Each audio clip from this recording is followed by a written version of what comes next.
Eden গার্ডেনের বুকে চলা কেকেআর বনাম আরসিবি ম্যাচে কোহলির নো বলে আউট হওয়াকে নিয়ে শেষ পর্যন্ত তথ্য ফাঁস করে বোমা ফাটালেন গৌতম গম্ভীর, নবজোৎ সিং সিদ্ধু, ইরফান পাঠানের মতো দুর্দান্ত ভারতের ক্রিকেটাররা। কেকেআর বনাম আরসিবি ম্যাচে কোহলির আউট হওয়ার সঙ্গে সঙ্গে যেভাবে মাঠের মধ্যে কোহলি জঘন্য ভাষায় গালিগালাজ করে আম্পায়ারকে গালিগালাজ করেছিল, তারপরেও ম্যাচ শেষ হতে আম্পায়াররা হাতে পায়ে ধরে ক্ষমা চাইলেন বিরাট কোহলির কাছে।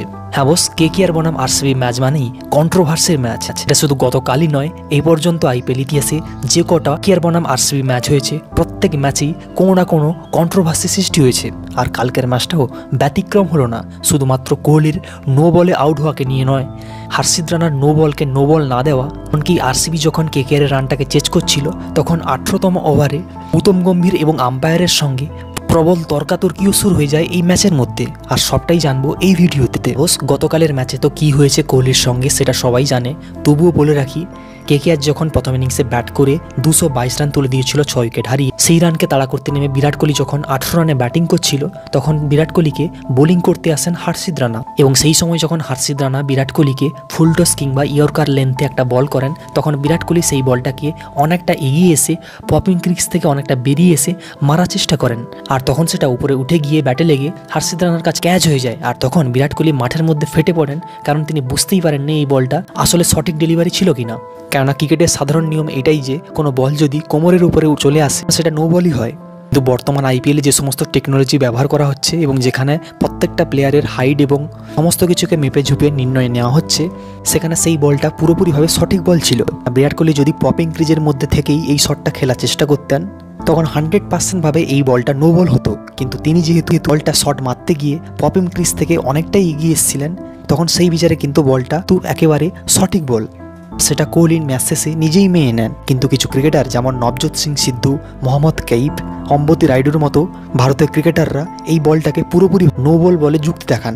এখানে নবজোৎ সিং সিদ্ধু এই নিয়মটাকে বদলানোর জন্য তিনি বিসিসিআইয়ের কাছে আর্জি জানান। কিন্তু কোহলি আউট হওয়ার সঙ্গে সঙ্গে যেভাবে রেগে আম্পায়ারকে গালিগালাজ করতে শুরু করেছিল, সেখানে ম্যাচের শেষে কিন্তু অন্য একটা ছবি ধরা পড়ে।